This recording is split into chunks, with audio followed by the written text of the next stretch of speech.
Okay, talks are now underway to end the war in Ukraine. U.S. and Russian officials are meeting in Saudi Arabia as the White House waits for a federal judge to weigh in on cost-cutting measures here at home. Controversy here at home.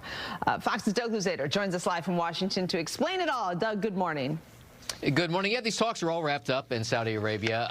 The effort here was to kind of lay the groundwork for eventually peace talks to end the conflict in Ukraine, and it sounds like they made some headway in that direction, but there is no final deal at this point. Secretary of State Marco Rubio and his Russian counterparts ignoring questions, but launching talks to end the war in Ukraine.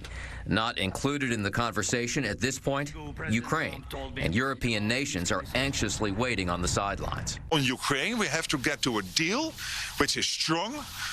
China is watching, others are watching, but it has to be strong and lasting and enduring. Russia is already saying it is not willing to cede territory it has already taken in the war.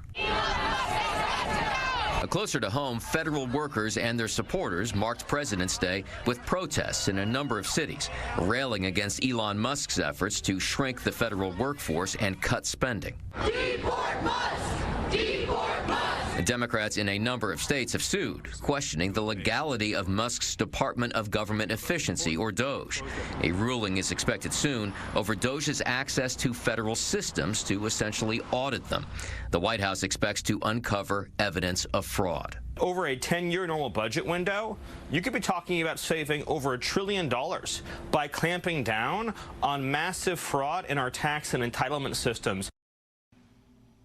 And the White House argues that the president has the authority to kind of assign people to the task of trying to root out these spending issues. We'll see what this federal judge decides to do. She seemed kind of skeptical of the effort of a number of states, including Michigan, by the way, to stop DOGE from accessing some of these federal systems. Dina.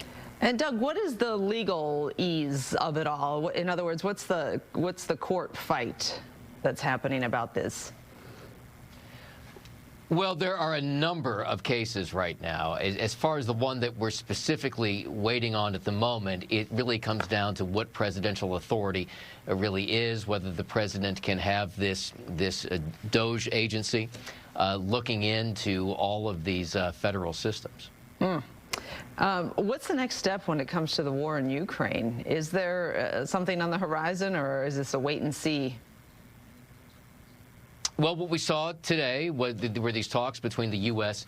and Russia. Ukraine was not included in that, but this was described afterwards as an effort to kind of build closer relations between the U.S. and Russia. These relations had been all but kind of cut off, and then that is seen then by the administration as kind of laying the groundwork ultimately for talks to end the war in Ukraine. And the administration is making it clear that at some point Ukraine will be brought into this process, but clearly there's a great deal of unease, not just in Ukraine, but among European leaders as well. All right.